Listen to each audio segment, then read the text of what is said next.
What do you have physically and mentally that the other drivers don't have? Bull. It's the Kenny Wallace Conversation, brought to you by Jegs. Hello, everyone, and welcome back to Kenny Conversation, brought to you by Jegs, the leader in high-performance aftermarket car parts. Remember to go to jegs.com for everything you need. Well, I don't think I've ever been this nervous in my life. Maybe when I started some Daytona 500 races, I might have been a little nervous. But this is definitely my hero and the most important interview in 2 years for me. He's entering his 49th consecutive season of NHRA drag racing. And we did some research. He is the oldest full-time athlete in any professional sport. My hero, the great John Force. John, how you doing? Hey, I set another record right there, you said. Do you know I still hold the record in high school as a quarterback? 3 years. I lost every game. Stop it. 27 games. Well, you've made up for it now. Man, oh man, are you a winner. So listen, before we get started, I want to let you know this is my disclaimer. And I know my face is a shade of red right now because I look up to you. And I want you to know that. I'm 60 years old. I'm 160. Listen, I've raced in 905 NASCAR races, and I'm 60, and I was thinking about calling it quits. But because of you, I'm serious. I'm still running a dirt car and competing at a high level. I want you to know that I really appreciate you, John, and thanks for inspiring me. Well, I do it because I love NHRA drag racing. I was on the phone with Cruz Petragon this morning, getting my butt kicked by him verbally. These are the only friends I got in my life. But him and I have kind of grown up out here. And just the day-to-day stuff, these are all the friends I got. I got my wife at home. I got my grandchildren. I got my daughters, Ashley, Brittany, Courtney, and Adra. But I love getting in my hot rod. It's like another grandkid. My grandkids are driving junior dragsters. Autumn, Robert Height, and my daughter Adra's daughter, she went to Indy. She's going to go to college there because she wants to drag race, and she's moving up to, I think, Super Comp this year. That's Autumn Height. So we're excited about that, and my kids love it. And you know, people ask me, what would you do if you retired? I'd go get another race car. I'll do a tour one day. I'll go back to Australia and England and all them places. But I really like drag racing. We got the pro organization. There's a lot of stuff going on. They're doing a race after testing down there in Bradenton. And it's just going to be a lot of fun, something a little bit different. And we'll see where the world goes, but I love it. So I'm happy to be here. I love to race, and that's all I've ever known, you know? So we're going to get to all that. The fans really wanted you and I together. So I wished I was there with you, but you're in California. You're at your museum. I see it. It looks beautiful in the background, but for the fans, I'm going to let everybody know that I was born hyperactive. They put me on Ritalin when I was in grade school. It's my mom's fault because my mom took the Ritalin away from me. So I'm still just wild and hyper. So what is the deal with you? Why are you like me, or why am I like you? Or did they put you on anything? You're hyper like me. First of all, I'm not handsome like you. Stop but it. I am hyper. You look good. But no, I just my dad taught me to get up and outwork everybody. And if you do, you'll always have a job, because the ones on top want to stay on top, and they need you to do the work. And I've lived that way. I grew up in a little trailer court in Bell Gardens, of course, logging camps. We filmed for a week up in Northern California on our documentary. That we keep doing it, but we never get it out. Got a book written upstairs. It just never comes to an end. Every time I think it's over, my producer Brent Travers was jumping up and down at Pomona when I crashed because he said we finally got to closing. He thought I killed myself. And then I come walking back in the pits, and he goes, well, now he thought he could do the movie. But yeah, I ain't no hurry to do a movie. My daughter Ashley has our TV production company here in Yorba Linda, and she knows the book, and she's got it all. All they got to do is do it. But I want to finish it out. But I raced and I won, and then my kids started racing and they won, and then Robert Height and Tony Petragon. It just kept going on and on. People, it kept happening, and so I'm still here. And I'm too stupid. I don't know how to quit. So you talk about your girls. First of all, this is all about you, but I had your girls in my notes. I was going to talk about them at the very end, but I want to know the moment that you went to Ashley and you said, okay, you're going to be a race car driver, or did she want to be? How did that, do you remember that moment that you wanted your girls to be drag racers? Yeah, but you got to understand before I answer that, yeah. And I always go a different direction. Yeah, me too. This is perfect. What I'm saying is my kids grew up at the racetracks. Mm-hmm. My wife used to back the car up. She packed the parachutes and mixed nitro and wrote my contract. I got a contract from Wendy's Hamburger. They said, we'll take it, but could you have somebody rewrite this? Because the spelling is terrible. And my wife, she's a college graduate with her degree from San Diego State. She rewrote it, sent it in, and life went on. But here we are at Indy, and I'll never forget Larry Frazier. I love him.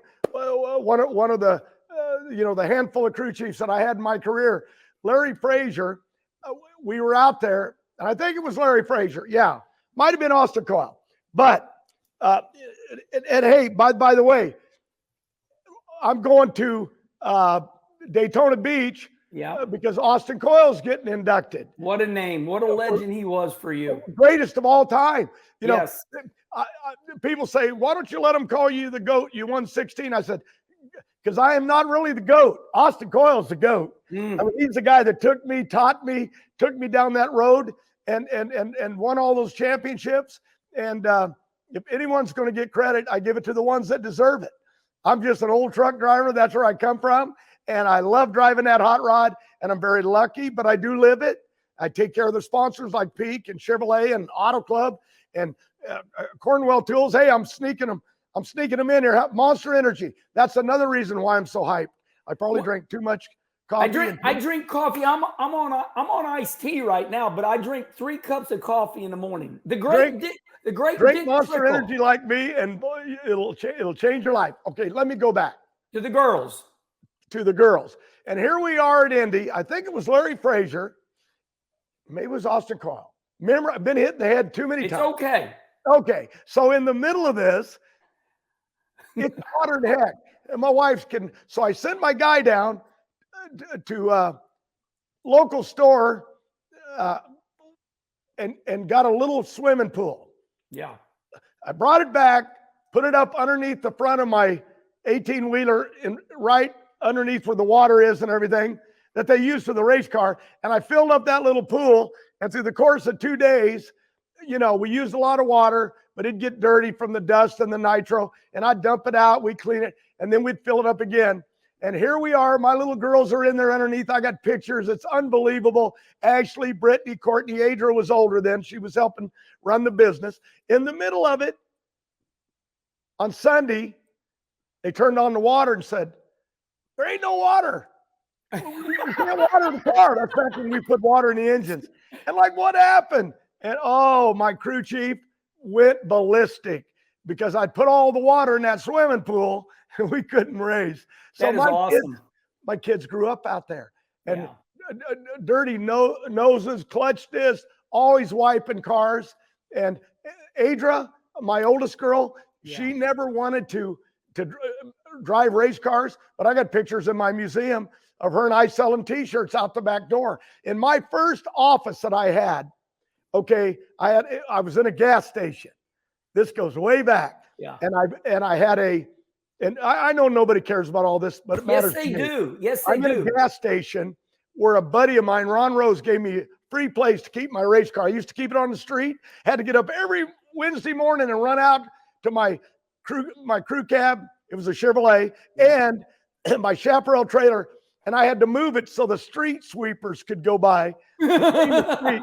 And the cops let me get away with that for a long time. Yeah. But here I was in that gas station. I said, okay, Adria, you sit on that side of that desk, and I'll sit on this side. And if the phone rings, tell them, oh, you want Mr. Force? Let me see if I can get him. He's pretty busy. And I'm sitting over there.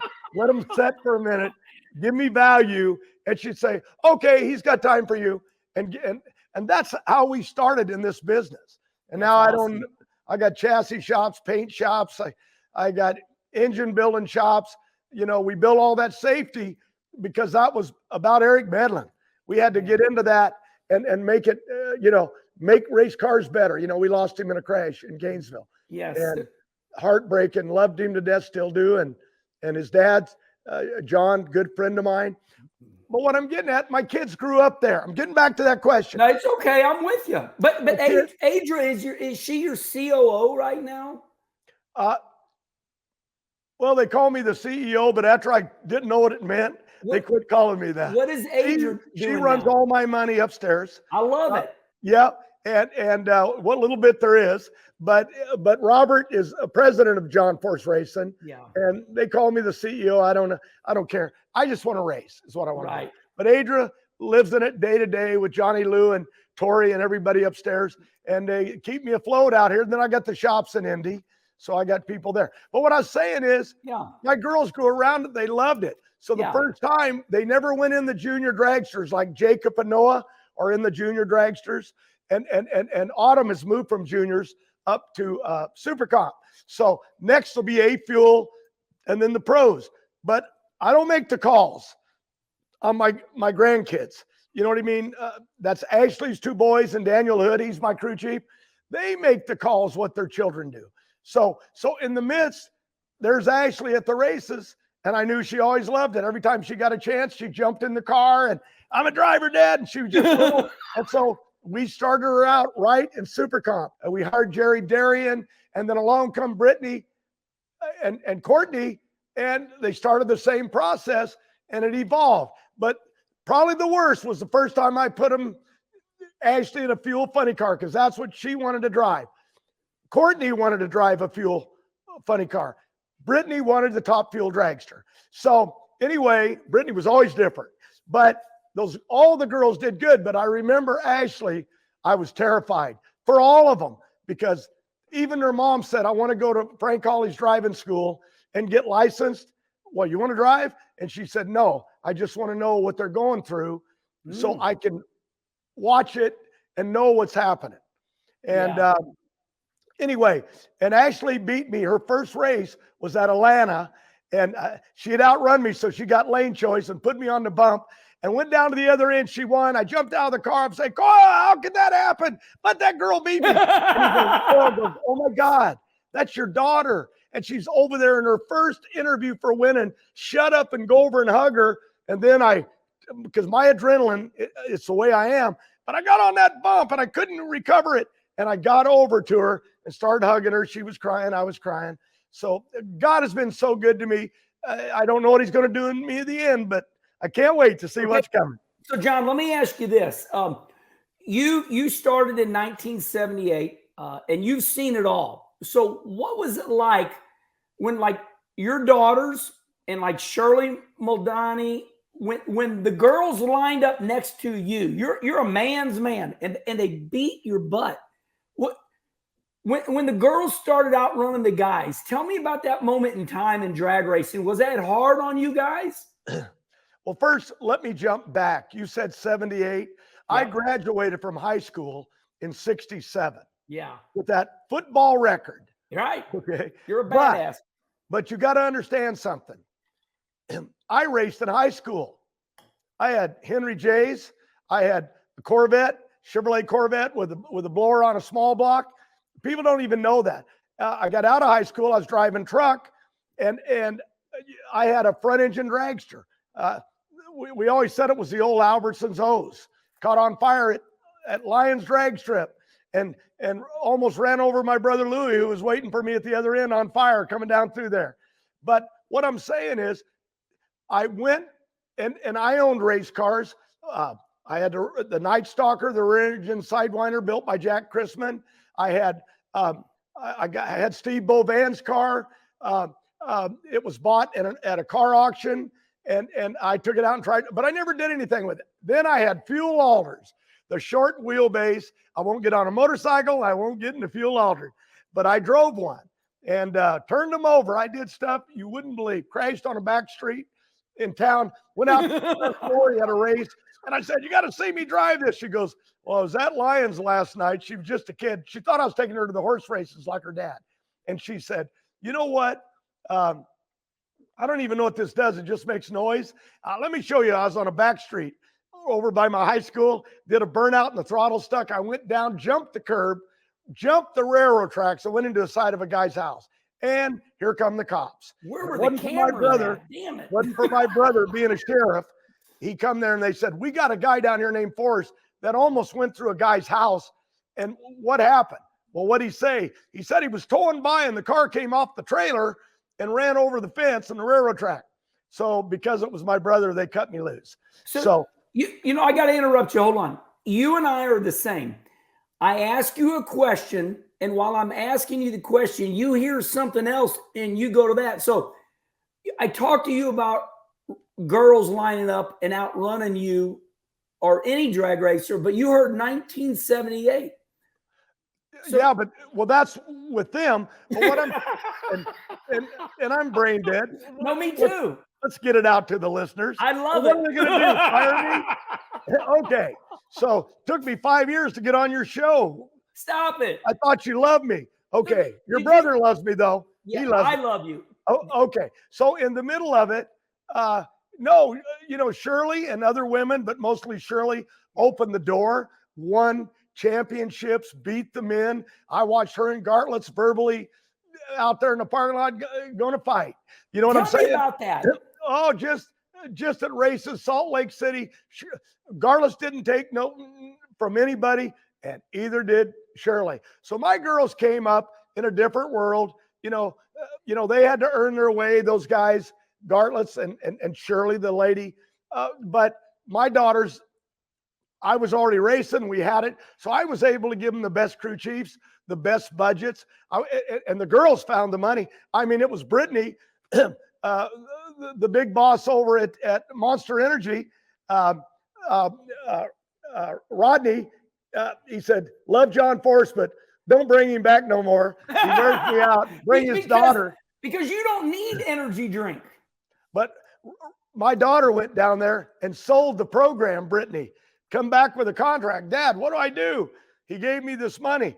And they've been a great partner. She won a championship with them. So what I'm getting at is getting beat by the girls, it don't matter to me. Because when I'm in my race car, I'm racing the other car. And in the old days, I used to race the Snake, the Mongoose, the Blue Max, the Jungle Raymond Jim. Beetle. You know, yeah, Raymond Beetle. These are unbelievable people. And Raymond Beetle with Dinsmore used to come every day to the hospital when I was in there, and I was in there for 6 weeks in Dallas when I crashed, broke my arms and legs. I was ruined. But in the middle of it, I came back, still won a championship. So not done yet. But what I'm saying is racing the women to me was an honor. To see a young girl out there like my girls or Leah. Now it's not Leah Pruitt, it's Stewart. She married my buddy, Tony Stewart. Yep. And I don't even know him. I tell everybody he's my buddy. Yeah. They go, "You don't even know him." Still my buddy. I like him. But he's a good guy. He's great for our sport. And, you know, NHRA said the greatest thing that ever happened. You know what I'm saying? Because he's going to bring fans from NASCAR. Tony Stewart. Yep. Yeah. So a great guy. Yes. And he's really doing good as a driver. And he's got Hagen. Of course, we got our stars. Austin Prock has jumped into the game here, giving Robert Hyde a little bit of a break. And so in the middle, and Robert will be back, but Cornwell Tools, Monster, all these people, Chevrolet, they always work with me because we always over-deliver. Yeah. I got to get my stuff together and start winning some races, some championships.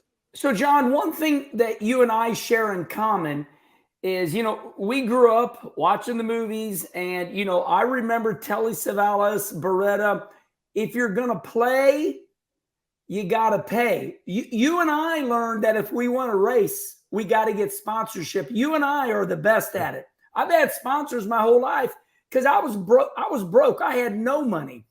And I think you're the same way. You are the best salesman. You sell product, and I think you have an advantage over the other racers. It's what we do. Right. They didn't hire us just to go racing. They hired us to get out there and be pitchmen. Right. My first sponsor was Don Steve's Chevrolet. And I went up there. Remember that? Yep. I did a burnout in his parking lot, ended up out on Whittier Boulevard, and the cops tried to arrest me. Are you nuts? But when I went to Australia in 74, 75, they said, hey, will you do a burnout downtown? What the hell was that? Australia? Surfers Paradise. Oh, yeah, they're racing down there. We stayed in a hotel, the Travel Lodge, that only had an ice cube, a big ice block in the refrigerator. That's where I learned how to drink beer. I never drank beer till I was 25. And nothing, just didn't drink alcohol. And grew up on milk. You know what I'm saying? That was my life, milk and Coca-Cola. So anyway, now it's Monster and coffee. Yeah. And hey, listen, I want to. Did I answer your question about the women? I was honored to race any of them. Yes. And I've been beat by them all. Now, don't talk about Dale Earnhardt Sr. yet. But Dale Earnhardt Sr., he was the intimidator. I'm the Herminator. Great nicknames. So this brute force just is so badass. I know that's a nickname, but when did that brute force start? Who did that? Do you remember who it was that first came up with it? My uncle Gene Beaver that took me to Lions drag strip. They used to let me wipe the tires on David Connick's car. Yeah. And my cousin Steve, we just lost him here a few weeks ago. I'm sorry about that, John. But they were the ones that taught me the business when I was driving a truck. That's how I met Steve Pluger. They had a guy that did my first lettering on my car. Yeah. Kenny Youngblood was always part of our family. Okay. Yeah. And he was the best. But I remember they wanted a name, John Force. They wanted a name that meant something. Yeah. And Beaver came up with brute force. That's brute. Badass. You're the brute. And it was like, okay, I don't know. What does that mean? You're going to be racing these guys. You're the brute. 5 years went by. Right? Yeah. Beaver passed away. Oh, man. Loved him to death. Yeah. In the middle of it, I'm with the guy one day that was a relative. And I said to him, brute force. Beaver come up with brute force. Yeah. It was his idea. I said, because I'm a brute, and I'm a guy. And they. I think they came out with cologne, also brute. I think there was a cologne. Brute. But my cousin said, I get thinking about these stories. I want to cry. I know. My cousin said, John, I'm going to bring you something tomorrow. And he came over the next day with a porno tape. I said, what is that? And he said, here's where the name come from. He had got these tapes from Beaver after he passed away. And he said, there's a tape in here called Brute Force. You were named after a porno movie. Finally. I've told that before, but I shouldn't tell it. That's where the name came from. I love it. Okay, so listen. True story. I embellish. I never lie. You're awesome. Okay. I love you so much. And I mean, and when I say I love you, I mean that. I don't say it. So I'm gonna say something. I'm gonna tell you something, and then I want you to respond to it. Okay, here we go.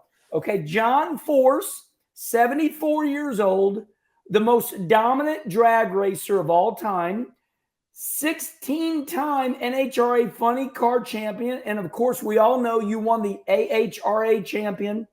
But listen, this is unbelievable.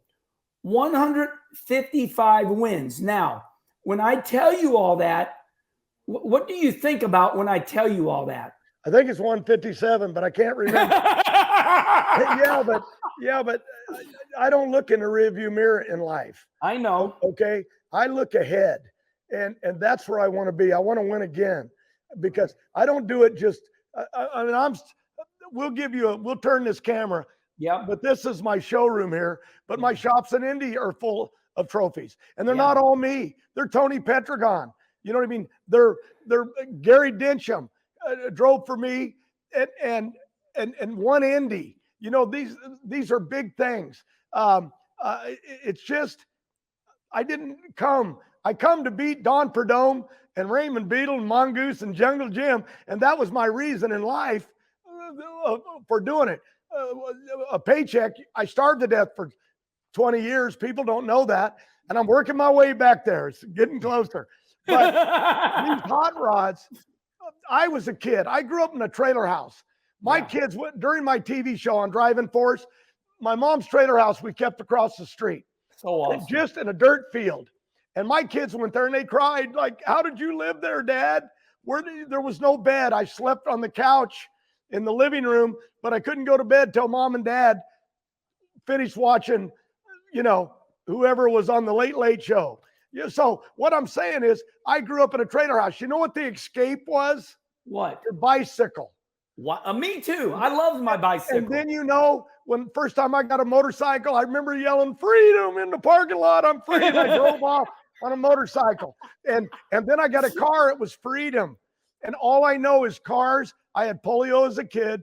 When I got to college at East LA, I always joke, I went till noon the first day. But the coach said, you got more heart, you can lead, you do everything, but you got bad legs because you got a polio leg. And he said, you're never going to make it. You think you're going to be a pro someday. And I went and got a car that could do the running for me. Right. Okay. And then I took my stories. I was at Orange County Raceway. Yeah. Caught on fire, just come back from Australia, bought a trailer from Joe Paisano. They all loved me because I was a nutty kid. And I had the brand new Monza body, and I got them all in my museum. I'll have my guys send you stuff if you want. I got my whole history of cars, every championship car. I keep everything. Now I don't know what I'm going to do with all this stuff. Yeah. But I might have taken all the Barrett's, Jacksons. You're going to be like Don Garlett's. Going to be but you're going to keep racing, so it's always going to be a museum. But now what was I talking about? You said Garlett's name, and my brain went because I love him. But I forgot what I asked you. I can tell you stuff. Don Garlett's came over. I won 2 or 3 championships with AHRA, ADRA, and Garlett's come over to my car because it wouldn't start one day. And we were in awe. Oh, my God. And he said, let me look at this barrel valve. And there is, to us, and there's only one God, but the expression is he's like God. And there he was messing with that injector, and he got my car to start. And he was gone. He didn't want no credit, didn't want no thank you. You know, those are the people that I love. I won in those days, and I've got all of this, but it doesn't matter. I never came for all of this. I just wanted to be Don Perdome. I wanted to do a burnout. I mean, I've won more championships than anybody, but I'm still trying to be like them. They walk the walk. They are the legends to me. And I just keep going down that road. Okay, let me talk to you about Don the Snake Perdome. That's what I love about drag racing. Big Daddy, Don Garlett's, John Brute Force, all the nicknames. Now, I want to tell you a story real quick. You know, I'm very good friends with Perdome to this day because he's a dear friend of my brother Rusty's. You know, we all had the Miller Brewing sponsorship. I had Red Dog, but I was out in Sturgis 2 years ago with Don Perdome. He loves the motorcycles. Yeah, well, he's slowing down a little bit now, but I want to tell you this story, and I want you to respond to it. I said to Don Perdome, and I said to Walker Evans, they're sitting in lawn chairs. And I said to Walker Evans, and I said to the Snake, I said, guys, I'm going to be 60. I'm thinking about retiring. The Snake come out of that lawn chair and stood up. And if he's watching this right now, this is the truth. Don Perdome looked at me and he yelled, no, no. He said, I miss drag racing so much, Kenny. You cannot stop racing. So because you looked up to him and you wanted to be him, and now you are, What do you think about Perdome telling me to stay racing, don't stop? You know, Kenny Bernstein said that to me. You know, Perdome said to me, Forrest, I know you think you're cool and the women love you. Don't ever get out of that fire suit. Yeah. Well, yeah. The fire, Nomex disease. But you know, Don Perdome is still loved by the fans. Yeah. They ask me about him all the time. He goes to the races. He draws big crowds because he's part of an era. He's still with us. And NHRA don't need to lose their stars. You know, none of them. But it's just that he gave his life to it. He loved it. I wanted to do burnouts. You know, I can see why he jumped out of that chair. Why don't you ever go to Sturgis? Well, you know, they back east, they're in Charlotte. Petty, Kyle tried to get me, you know, go on a road trip with us. I did one out here in California with Jay Leno, but I can't afford a crash on a motorcycle. I can't go through it. So when I come to Sturgis, I'm going to have one of my daughters drive me in a sidecar. Right. I'll have a sidecar I can sit in. Right. But I'd love to go up there and hang out with everybody. And Perdome, you know, we've raced against each other. He beat me up my whole career. And so I don't forget that. That's what matters to me. We lost Tom the Mongoose, but there was the cars that were the Hot Wheels, you know, the Snake and the Mongoose. And then Snake went on to the Army, you know, and Mongoose went on to the Navy. I mean, it's just a part of life. I've lived this. In another year, I think I'll be 50 years driving for NHRA full time, but I was racing before that 10 years. So yeah, I'm probably getting too old, but I still sell product. No. I can still drive a hot rod, and I still adore the fans. Let me tell you, with Paisano, when I told you I bought the trailer and I went to Orange County, had a big old fire. When I went to Australia, my wife, I'm not Catholic, but I attend the Catholic church every week. Yeah, we pray. We pray. And in the middle of it, she got me a Saint. My daughter, Courtney, bought me this for Christmas so I can find my way home. That's beautiful. Is that I've fallen and I can't get up? You push the button? That's my favorite song. I'm Still Standing by Elton John. But anyway, in the middle of it, St. Christopher's. My wife was very Catholic, bought it for me. I got back from Australia. I made my run at Orange County, burnt the car to the ground, and I got out, and I didn't know it till later. I lost my Christopher. You know what I'm saying? Yeah. So now I wear two. But in the middle of this, wait, let me finish this. Hold on. Got to go to commercial break. No, we're good. Sell some peak here. Jegs, the leader in high performance. And I love Jegs. I love those guys. Yeah. I was with them for years. I think they fired me. I don't know what happened. Anyway, but I love that whole family, the whole group. But in the middle of this, I got out and Beaver come down to the other end, him and Steve Condit, and I'm like, what do I do now? The car was gone. I'm broke. My career is over. You know what I mean? And in the middle of it, Beaver said, there's only one thing you got to sell. Get to that TV camera and start with the talk. But you're awesome. Sell it, talk about your sponsors, tell them how you fought that fire and it was burning the skin off you. And that's where I really started embellishing.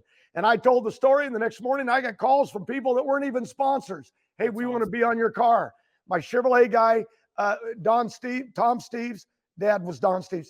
He loved me, gave me what I needed. Wally Thor's School of Trucking came and gave me money because I was a truck driver. And what do you want me to do? I want you to drive that race car. I want you to stand up on that stage and talk to these new people. They think we tell them you're famous and you're not, but they don't know it.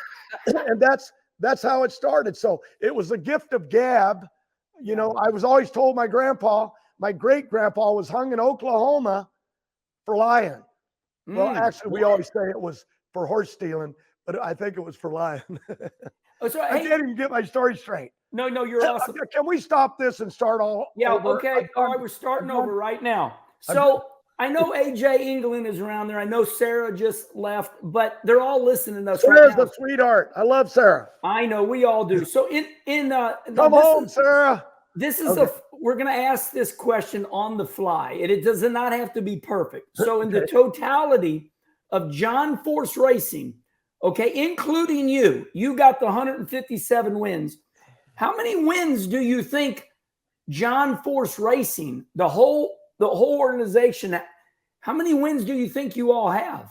Can AJ yell that out? Do we know? 300? AJ, I can call Dinsmore. He'll know. But Okay, well, I don't keep count. I'm on the phone the other day with a group that says, well, we really appreciate you coming down here. I'm not going to do the speech. I don't get on the stage and do a speech because I'm kind of a comedy act, but my wife don't agree with that. I love it. But they want me just to accept the trophy because Austin Coyle, the great one, can't be there for what reason. a great name. And I said, well, I told this guy, do I know you? I said, man, it's like, I got to know you. Where are you at in Daytona, the Hall of Fame? He goes, Forrest, you know me.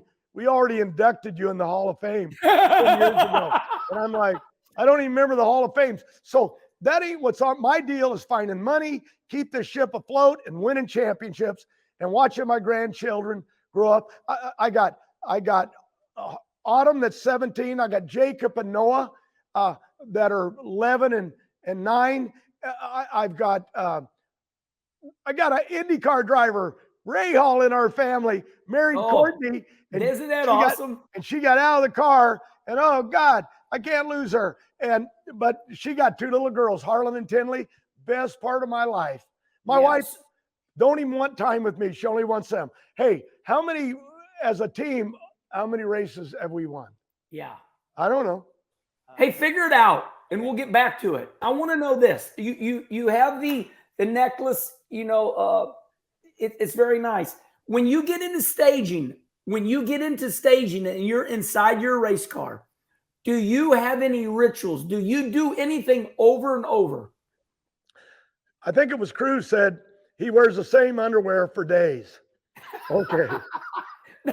do you say a prayer? He's young. He's not old like me. Do you say a prayer or anything? I always pray. My wife every said, time. You do everything wrong that you can do by the way you read the Bible. I said, I don't steal. I don't do drugs. I'm trying to be good to everybody. I said, but she goes, she wants me to change my ways, but I'm getting better. But I was going to tell you something. Hey, with me. I'm not perfect, but we try. We're good people. When you get in that race car, when I saw you at St. Louis, when I saw you at Gateway that morning, you looked at me. You were so intense, and you kind of scared me because I wanted to say, hey, John, but it was race day. And first of all, I wished I had as much hair as you. God, you got a good head of hair. So do you look how gray it is? No, it looks good. This is funny car hair, buddy. Yeah, that looks good. Full of nitro. Okay, wait a minute. I was going to say something to you, and I forgot again. Do you have any rituals? Do you do any rituals? Okay, I'm going to show you something right now. Okay. See this? Yep. You know what that is? I don't. My daughter, Ashley, very religious. She teaches in the Catholic Church. And I got back in. I grew up in the Bible, reading the Old Testament, the New Testament, so many years. And I went back and started reading it again because we went up to Northern California, and I'm looking to where I got my first Bible because in it says, given to you in 1957, wasn't it? I was like 6 years old or something. And we never did found the church. It fell down. But we found other things that'll amaze you. But in the middle of this, I read the Old Testament. I read the New. I read it all again. Don't quiz me on it.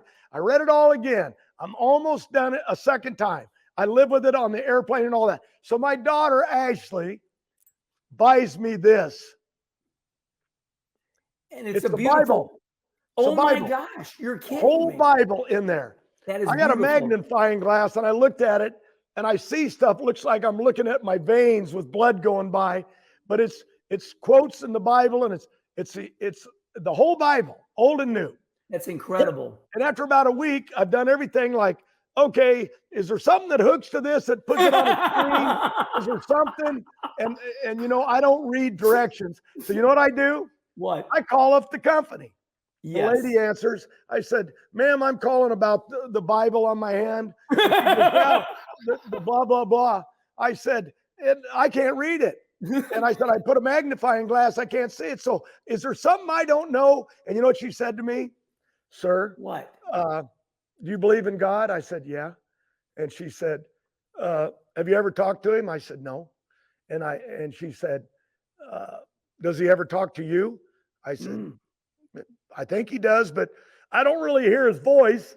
right. I think I do sometimes when I drink too much beer, and I don't drink beer, so it's really wine. Yeah. I haven't had a beer in 100 years. But in the middle, and then she said, then why don't you believe that's got the Bible in it? Oh. I said, well, that's why I'm asking you. Do you believe in God? I said, yeah. You ever seen him? No, ma'am. Okay. You don't see that Bible. Why don't you believe it's there? Mm. And I wanted to yell at her, but I did, because she was totally right. And I said, okay, if you believe in God and you don't see him, why don't you believe the Bible's in there? Yeah, it makes And you think but I think the point of that bracelet, John, the point of that bracelet is it makes you think when you look at it. Yeah. Think good. I think about my daughter, but I think about God anyway. So, but I love it. I wear it every day. Okay, so let's change directions real quick. Let's change directions. Okay. Do we got all day? Do we got till 6 this evening? Because I got a new PR guy coming in. I'm going to meet. Yeah. What you want to stop now? I don't ever want to stop. That's what I thought. Okay, so what do you have physically and mentally that the other drivers don't have? Bull. I'll tell you how great I am. I'll tell you how great I am. And I didn't mean to cuss. I apologize. I'll tell you how great I am. That is a meme. I got to watch it. I got in trouble on Dale Earnhardt Jr.'s show. I got in trouble saying too much stuff. Don't get me in trouble. I shouldn't have cussed. Bleep it. You can bleep it. You can bleep it. No, we're good. And he will. Charlie will bleep it. Don't worry, John. We're going to take care of you because I'm like you are too. Okay, look here. I studied really hard. You got plenty of hair. What are you saying? Got as much hair as me? No, I spent $19,000 on this hair, John. That's 2 hair operations at Bosley. I should get them to sponsor me. Would you give me the number to those people? Okay, let's get back to our show. Okay. Now it's serious time. Okay, I got to talk a little bit because it's not a simple question. All right. We have the Pro Series down in Bradenton, okay? Now, listen, I know that you're an NHRA guy, and I think it's awesome.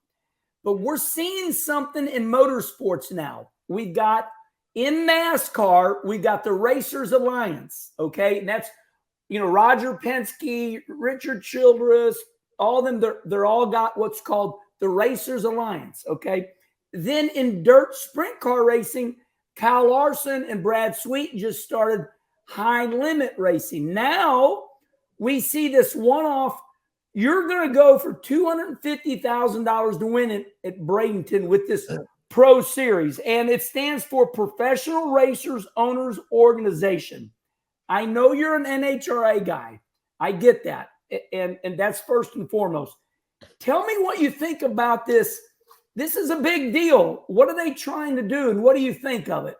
Yeah, but first of all, I love NHRA. I've been in it my whole life. Right. And why wouldn't I support the sanctioning body? Right. If somebody else bought it, and I don't believe they'll ever sell it, but I'd support those people. But I am a member of Pro organization, and they wanted to put on a race. We're going there anyway to test.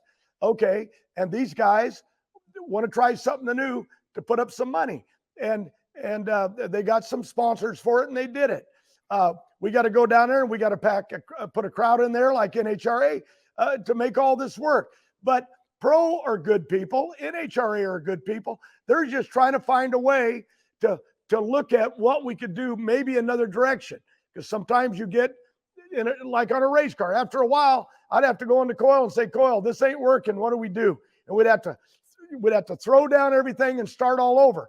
And all we're trying to do is Pro is trying to be a good partner to NHRA and show them, we're paying all this. You're not paying nothing. We're going to see what we can do and see if it works in another direction. And everybody wants to make money, more money. We had a race like this in the Winston when the dragsters raced the funny cars at Bristol, and I beat Bob Vandergriff in a pedal fest dragster against a funny car, $250,000. Wow. And so I made big paychecks, but they only do this every now and then. And so they're wanting to do it again. And the guys from a group that came into Pro that said, we can do this and we can make it work.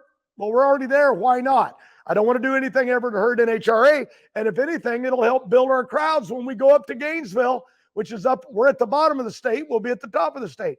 But in the end, you know, I don't want to get into politics. I'm watching all, you know, Fox and CNN and all this stuff. I don't want to fight with the world. Right. You know, me and Cruz, he called me the other day over some issue. And I said, yeah. And he gave me a solution and I took it. Certain people, I just ain't going to fight with people. Right. I'm too old and I love them too much. And they're the only friends I got. And, you know, I've learned from Richard Petty. I learned from your brother. I loved him. I worked with him with Fred Wagonall at Action all those years, and the stuff that we did. Life's been good to me, and it's too short. I'm going to drive. People say, how long are you going to drive? I couldn't tell you, but I know one day I got to get out of the seat because I'm getting older and older, and I'm going to want time with my grandchildren. I'm going to want more time to watch them race. But I already told Autumn, when you get in that A fueler, I'm going to buy one. I'm going to load up a trailer and I'm going with you. And I'll have to get Robert's permission and my daughter Adra's permission. But I just love the racing. I want to tell you something here. I'm sorry I'm interrupted. No, you're fine. Don't be sorry. I'm at Las Vegas with Chris Blair there. They're running a show there at night. And they were running junior dragsters all day long. And in my museum, I have Autumn with trophies. I have Jacob with trophies. And little Noah, he's only this big and he plays hockey. He's bigger now. But this was a couple years ago. We're at Vegas. It's 10 o'clock at night. It's dark. And I'm out on this 4-lane track. They're racing. They're doing a night race in 4-lane. Now, my grandson, he says, Grandpa, why are there 4 lanes out there? And I said, that's what all us guys thought when it started. We're all looking at the wrong station with the rear tires. We're so screwed up. I won the inaugural 4-lane in Charlotte. So in the middle of this, he said, all I want's a trophy, Grandpa, like you and like Robert and like Autumn and Jacob. And Jacob's 2 years older than him. All I want's a trophy. And I'm going to win. I said, here's all you got to do. And I don't want to tell him nothing because his dad's talking to him. Yeah. Don't go up there and think about other cars and watch how they staged like everybody did. I went up there and focused on my tree, and that's what I went by. Because when them lights start blinking, you get all screwed up. In the middle of this, he went out there, and he left, and he won the race. Oh, man. That's awesome. awesome. Back up the return road, they got him on the podium, and he's all like, unhappy. Oh, unhappy. You won. And I never heard the kid ever cuss. And Ashley goes, Dad, you better talk to him. He's really upset. I run over there and Danny's over there with him. They won. They're hugging. And he goes, Grandpa. He goes, they didn't give me a trophy. Oh, no. Then he cussed. He said, they gave me a jacket. Oh. And he had the jacket. They even had me made one. I love it. And he said, I wanted a trophy. And he was almost in tears. They promised me a trophy. And I won the 4-wide. And that is, I walked out in the dark. I was bawling I'm going to cry now. I was bawling my eyes out. And I said, God, I love you so much. When I saw that little kid love it so much, he was ready to fight. And he didn't even understand 4-wide. And that's why I love this sport, what it does for the children coming up, for the families that can be with their kids and barbecue on a weekend. We have the greatest sport in the world. NHRA is the greatest sport in the world. I don't believe it'll ever fail. If you go to a little track, there will be big marathon coaches. There will be airplanes sometimes parked down the road. There will be big trailers and little tiny kids in dragsters and nobody in the stands. Right. There ain't no stands. It's a little tiny track. Right. I got one down here in San Diego. And yet, well, who's got the money to buy all this stuff? You don't have any sponsors. People that live, this is their wife's room edition. This is what they live to be with their children and barbecue and race. And I've been at them races in the stands where people go, is John Force setting up there? What are you doing? I said, I'm having the greatest time of my life watching these families love each other. You know what I mean? Yeah, And I want to say this. I got to interrupt you for a minute. man, you got me wound up. I know me and you are the same. I'm the same as you. In life, when we grow up, my biggest goal was to not live under a bridge in a cardboard box. And you and I have raced and we make money, but it's kind of weird because your organization is first class, but it's like you just live to live life. It's not like you're looking for this goal. Like you said, it's always what's next. I think that's a great way to live. And I think you've stayed young because of that philosophy. My brother Rusty and the Snake and Walker, they're grown old because they quit. And I admire you. And I wanted to say that about you. You got all this, but it's like you're not stopping for any reason. You didn't. We're always afraid we're going to live under the bridge in the cardboard box. We're going to be poor. Yet you're so wealthy, and I've got a little money now, but we still live like we don't have any money.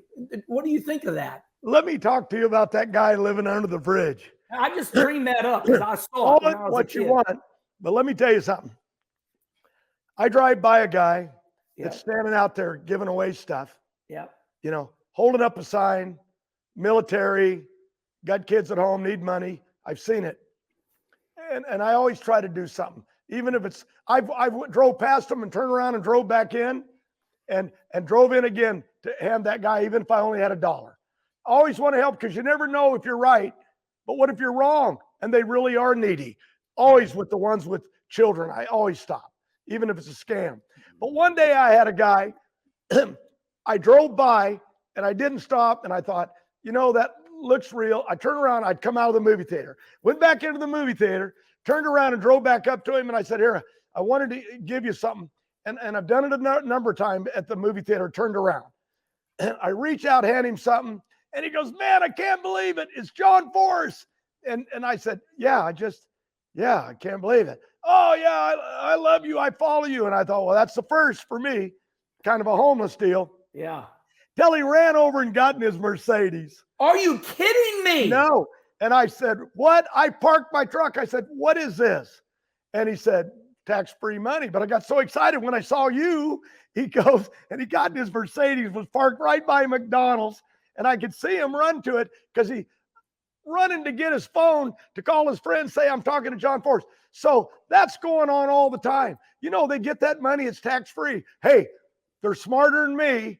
That's all I can say. So I don't question anybody what they do. I just try to give back. Okay, so listen, you and I've learned we share something in common. You and I are so hyper that it's hard for us to relax. And every Tuesday night, I go to the movie theater right here. And I hear you're the same as me. You're a movie buff. You go to a lot of movies, and you brought that up. Tell me about that. Well, I'm a movie freak. I love it. The reason in my early age in the Bible, I just didn't follow it. But even AJ and I will go to the movies. He always sits one seat over. Okay. But what I'm saying is, we don't share popcorn. Okay. So what I'm saying is he loves the movies. He's like me. And that was part of the thing. When I hired AJ, I said, I want you to go see this movie about Brad Pitt. Oh, yeah. And it was about a guy that took a job that the other guy didn't know where he'd be. But if you stay here and you really work like you say you will, you'll find that job. That was a year ago. And he went and saw the movie. And I quizzed him on it. We go watch movies all the time. And I learn from them. And sometimes I just saw a movie about I'm not going to get into politics, but I know. You know the movie I'm talking about. Yep. And I come up, I said, what did you see in that movie? And anyway, I don't want to get into that. But movies are therapeutic. They relax us. Without a doubt. But they also motivate me. Yes. Like I saw Ford, Ford versus Ferrari. Oh, well, I haven't seen. Oh, yeah, I saw that. Go see Ferrari. It's out right now. It's really I'm going to go see it. AJ just told me. Yes. But what I'm saying is I love all that stuff. But I learned, let me tell you how I really learned the Bible. Yeah. The 10 Commandments. Really? The movie. Yep. I mean, I watched that and yet I've studied it about how did Moses really go and open the water. You know what I mean? And here come How do all you of these part the guys sea? after him. Yeah, going to kill him. All these soldiers, the part of the Red Sea. How did he do that? And I studied about it, and it even shows pictures where the Red Sea is layered Yeah. at an angle, and that at certain times of the year when the wind blows, you can walk through it. You know what I mean? Yeah. And so someone's trying to imply that the Bible ain't telling the truth, and I don't even want to hear that. But I listen to it, I learn, I educate myself, and then I believe what I want to believe. Because you ever going to question God? Where are you if you do? And I'm not getting into that with people, but I want to believe. You know what I mean? So, Yes. so there's certain things I never questioned my dad, even when he beat me up, punched me in the nose. You're the dumbest kid I got, and you'll never be Don Perdome. When I left the house, I said, I may never be, but I'm going after him.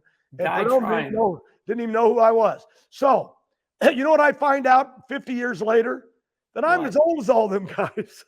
I never realized that. I thought I was a kid looking through the fence, you know. John, yeah.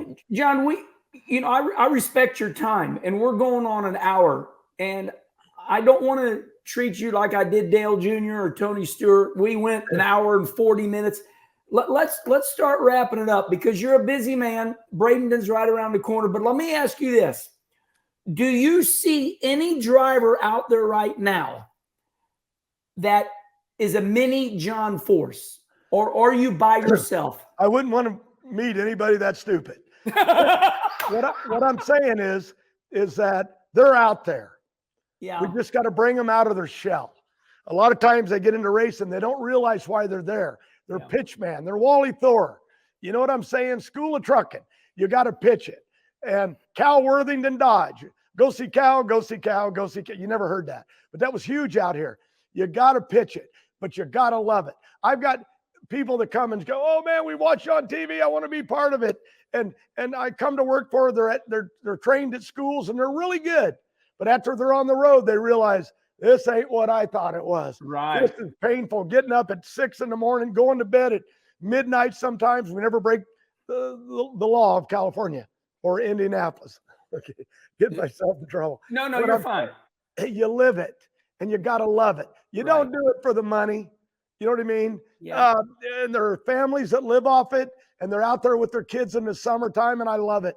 I love just seeing them there at the racetrack. Well, I hope my kids aren't bothering you. They can't bother me, because my grandkids, my kids were always there. So we're really lucky to be in a sport where, the first time I went to NASCAR, I was crazy because I grew up on Thunder, over Thunder Road. Wouldn't be the lightning and Black Magic is the okay.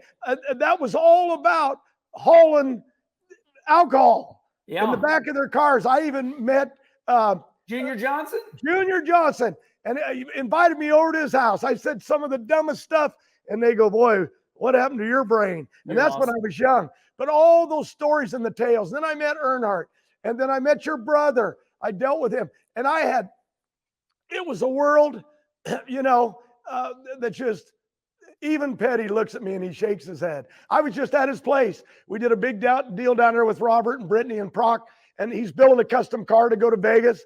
He gives away a big show. In the middle of this, I just look at these people and I realize, you see them standing at a little side gate at the race. And I've seen this happen. Your brother did it. Earnhardt did it. But it was so cool that it was like, you never forget who got you here. Yeah. And you're walking through that, especially a kid. Don't walk away from a kid.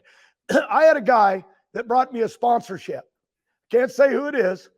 And he was looking at everybody in racing, and he sponsored my daughter.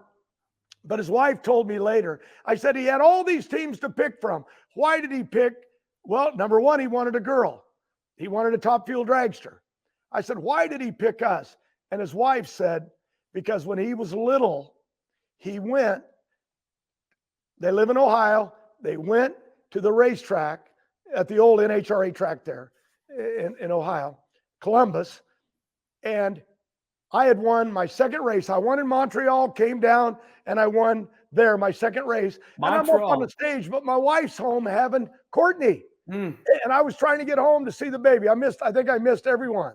But in the middle of it, she said, you came off the stage. The police were going to give you an escort to get you to the airport so you could get home. They were just going to drive me there. I didn't have a rental car. Couldn't afford one then. Well, yeah. I had to mooch a ride with the team, and the team's working. And this guy came up and said, could you please take a ride and take a picture with my kid? And I said, oh, I gotta get home. My wife's having it. I grabbed the kid and I ran up on the stage.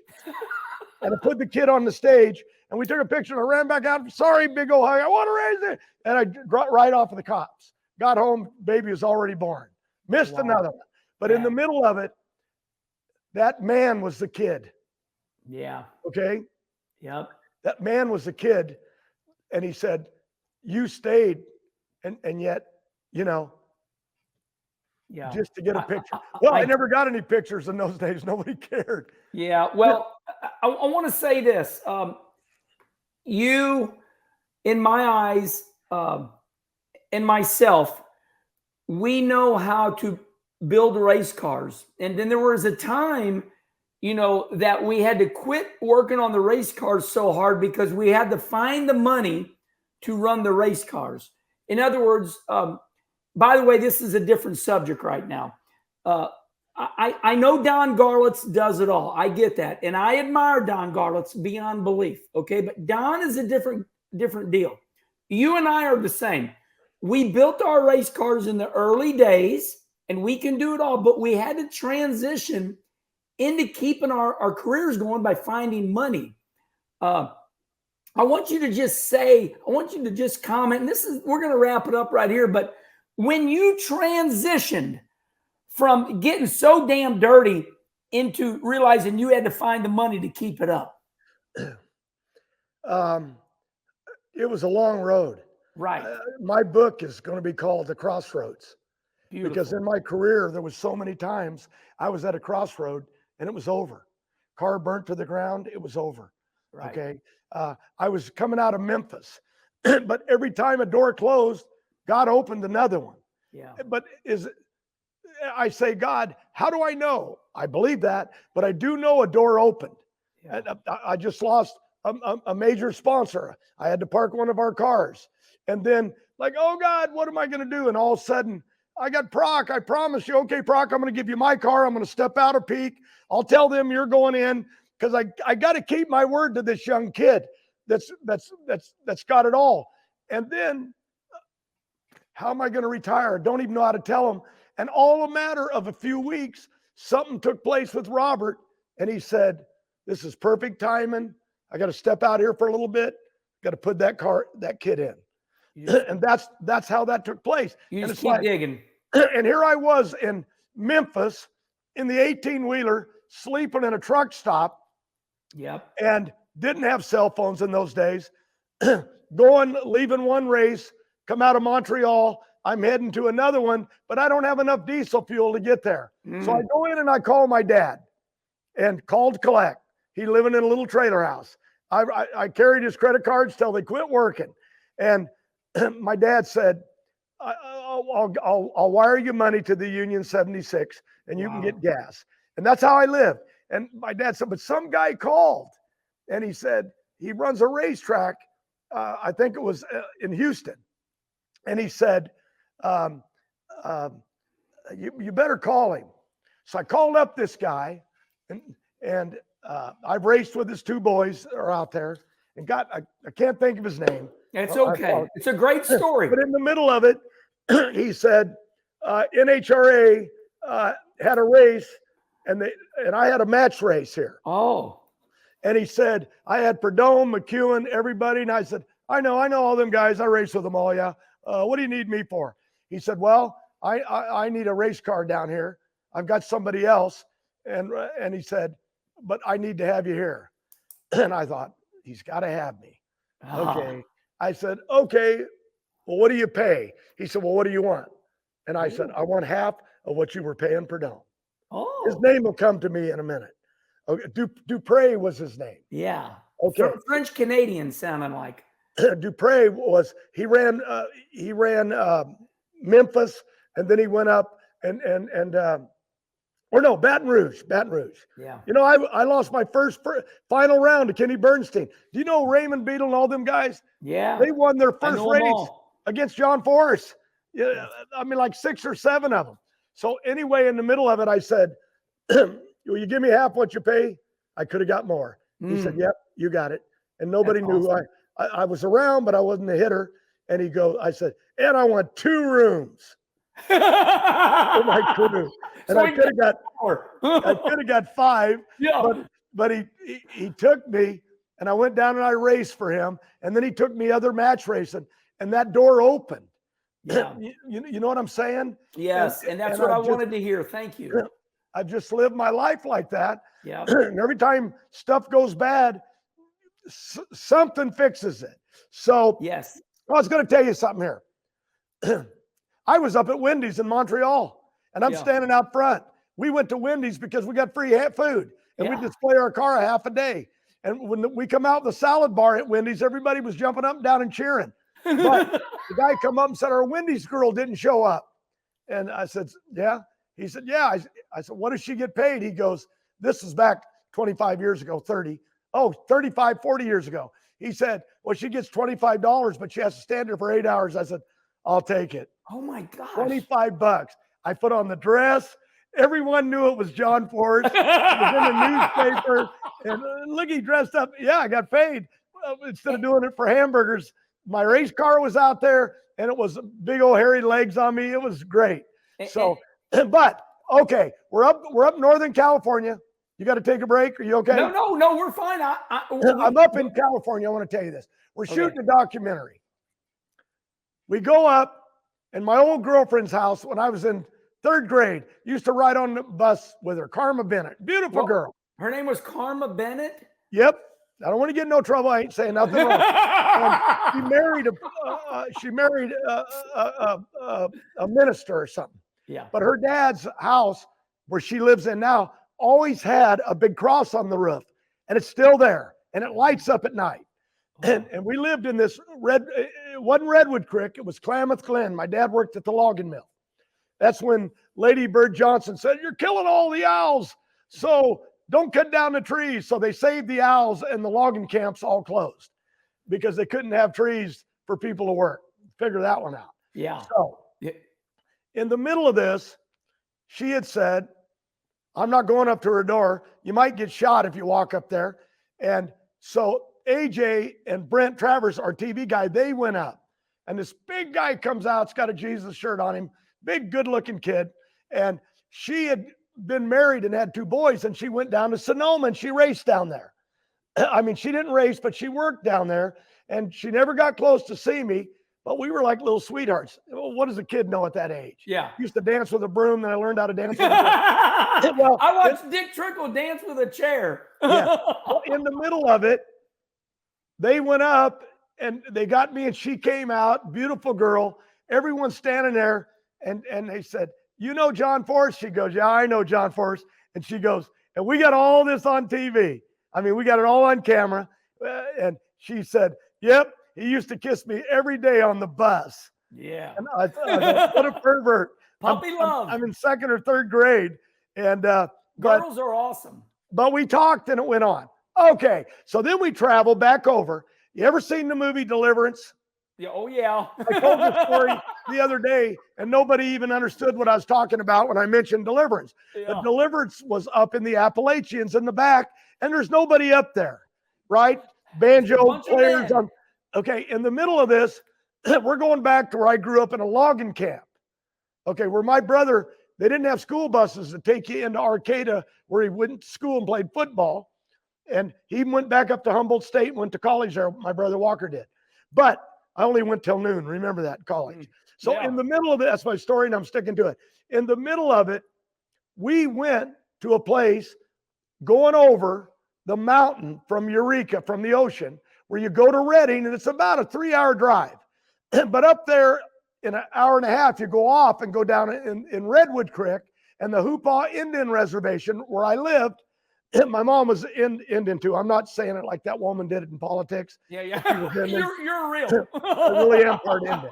Okay. So in the middle of it, we went over this stuff. I never tell people, but it'll come out in books and stuff in the end because I've told, but nobody wants to hear it. But in the middle of this, we went there, tried to find my old schoolhouse. There it was. The logging mill disappeared. It went under.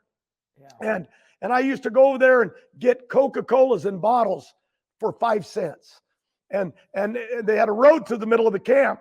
If there was a runaway truck, all the sirens went off to tell the kids, get off the road because it's going to go by. And it wasn't a town with grocery stores. It had a cookhouse for the loggers, and that's where a lot of us would go eat with our parents when the day was done.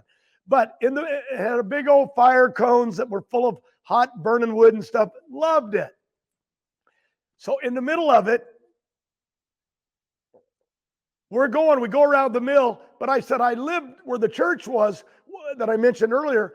I was trying to find where I got that Bible, but it was behind me. I already missed the church, but it all grew over. So here we are going down the road, and I said, well, the Seventh-day Adventist camp was up there, but we lived in a trailer house right there by it.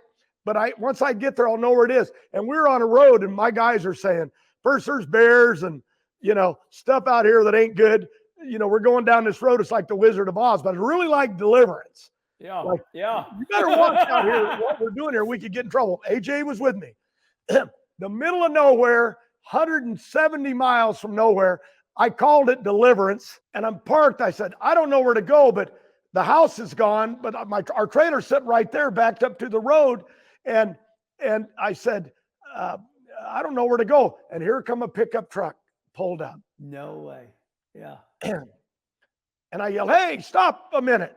And the guy, what do you want? And I said, I'm trying to find the Seventh-day Adventist camp. He goes, it's down there.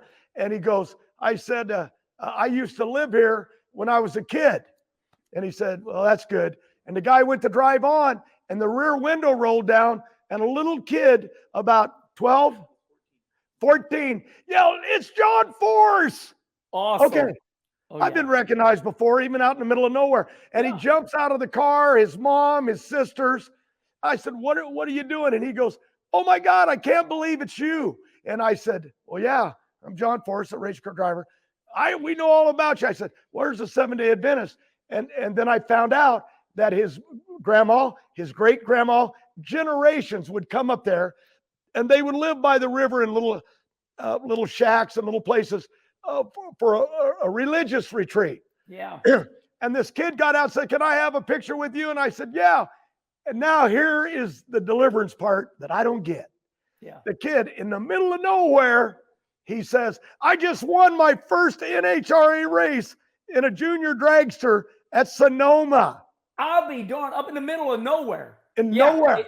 In Deliverance, the movie, and I wasn't going to go down that road. No, what I'm saying is they took pictures, and then later he said, I won my first race at Sonoma, a few months back, and I saw him there. We went to Sonoma, and he was there later in the year, and we become friends. We saw him in Indy. His dad, they raced. But to find this kid on a day in the middle of nowhere, like God has a plan for looking for a religious retreat. This kid, and the kid may end up driving for me someday. Yeah. You never know. Like it was a sign of something that meant something. And I keep getting signs in life. That Coyle said to me once, Forrest, you've always listened to me. I said, yep. He said, I hear you talking about you're 100 years old. I said, yeah, so I don't have to tell them my real age. They think I'm joking. Right. But he said, whatever you do, don't ever let the old man in. Oh, my God. Clint Eastwood. Yeah. Well, I went around saying, Coyle told me that one day. He called me and said, I got to tell you the truth. It was Clint Eastwood in the movie. Yeah. But he said, don't. I said, yeah, but he's knocking at my door. Yeah. I don't know what to say. He said, don't let him in. See, that's so badass. And John, we're gonna end just like that. You never even got to ask your questions, did you? No. Listen, you were unbelievable, and I got to ask everything I wanted to ask you. Listen, you know when I knew it was time to end the show with Earnhardt Jr.? When he was over there asleep. No, I talked so long, I think I put him to sleep. No, John, you're awesome. And I love the kid. Listen, this is a dream come true for me. I don't want to go on and on, but I was the most nervous I've ever been because, I just look up to you and you've kept me going. And we've ended this Kenny conversation. Look, this is a YouTube show that I started doing for a hobby, and it kicks butt. I mean, but I'm honored to be here with you. Well, you're one of the biggest names in NASCAR. You've done stuff. I've never looked at NASCAR, IndyCar. I've lived in this world my whole life, but you guys were all my heroes, and they don't believe it. When I tell them, they don't believe it. I can tell you stories, places I was, and things that were said to me. You and I left King of Prussia in a van about 15, 20 years ago. You and I were in King of Prussia, Miller Motorsports. We did autograph sessions. We talked all the way in the van on the way home. And I'll never forget you telling me, you said, every time I get done with the drag race, I fly back home. First thing I got to do is go to the office, get all the mail, open it up. And we had the most wonderful conversation. At that point, I realized you and I were both weird. We're different than everybody else. And that's why we're so badass. And that's why we're going to keep racing while they all sit on their couches. I love you. Thank you so much. And listen, everybody, we are in podcast form. You can watch this on your way to work. And it's so long that when you turn around and go back home, you can listen to John Force on your way home. We're in Spotify. We're in iTunes. Until the next time, the next Kenny conversation. Thank you, John Force. I hired AJ because he's just like me. He's just like you. Let me give you my phone number so the fans could call me. And I love it. See you later, John. God bless you. Thanks for having me on the show. God bless you. And let's never give it up. Never. Trust me. For Dome and all them guys, they're not giving it up. I still see them out there. Kenny Bernstein, all of them, they still love it. They're still my of heroes. You. They're jealous of you. See you later. Amen.